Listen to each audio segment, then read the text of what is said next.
Action. ఇంకా ఏం చేస్తున్నాం సార్ మీరు చెప్పండి. మీరే ఎన్నిసార్లు వచ్చారు అక్కడికి? ఓ 10 సార్లు. వచ్చిన ప్రతిసారి జరిగింది ఒకటే, మీరు ఆయన తీసుకురావడం, రాత్రంతా కౌన్సిలింగ్ ఇవ్వడం, పొద్దున ఆవిడ కలిసి నేను తీసుకెళ్ళడం. ఆ బాధ ఎలా ఉంటుందో మీకు తెలుసా? నరాలు లాగుతున్నట్టు వదిలేసి వెళ్దామనుకుంది. చాలాసార్లు అనుకున్నాం. ఒకసారి అయితే పెద్దమ్మ వాళ్ళ ఇంటికి వెళ్ళి అక్కడ వారం రోజులు ప్రశాంతంగా ఉన్నాం. తర్వాత రోజు ఫోన్ చేసి తెగ ప్రాధాన్యపడ్డాడు. అబ్బో తేనకంటే తీయగా మాట్లాడాడు. నేను చాలా ట్రై చేశాను, వద్దు ఇక్కడే ఉందాం, నేను జాబ్ చేస్తాను. అసలు నా మాటలు వినిపించుకోలేదు. రాత్రికి రాత్రి వచ్చేసాం. ఆ రోజు రాత్రి అనిపించింది భూమి గుండ్రంగా తిరుగుతున్నాడు. భూమి 1000 మైళ్ళ వేగంతో తిరుగుతున్నాడు. మీకు తెలుసా? ప్రతిసారి అనిపించకపోవచ్చు. ఎప్పుడైతే తప్పు డైరెక్షన్లో తిరుగుతుందో ఖచ్చితంగా అనిపిస్తుంది. ఖచ్చితంగా అనిపిస్తుంది. ఆ రోజు రాత్రి అనిపించింది. ఇది జరిగిన 2 రోజులు కూడా కాదు, మళ్ళీ కదా మామూలే.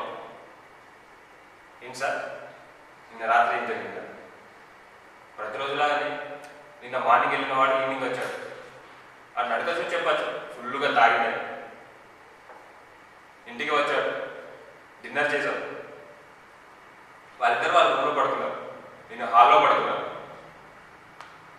వాళ్ళు వెళ్ళిన కాసేపటికి గొడవ స్టార్ట్ అయ్యాయి.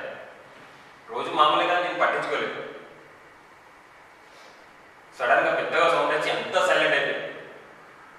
ఈసారి తేడాగా ఉందని వెళ్ళి చూశాను, అంతే. అమ్మ అమ్మ అమ్మని కింద పడేసి కొడుతున్నాడు వాడు. స్పృహలో కూడా లేదు. ఆని గట్టిగా అరిచాను. ఏం చేయాలో అర్థం కాదు. పక్క రూమ్లోకి వెళ్ళి కనిపిస్తున్నాను. వెంటనే ఒక్క క్షణం ఆలోచించకుండా షూట్ చేశాను. నిన్న అక్కడ ఉన్న సంగతి కూడా వాడికి తెలియదు. మా అమ్మని చెప్పి బిజీలో ఉన్నాడు.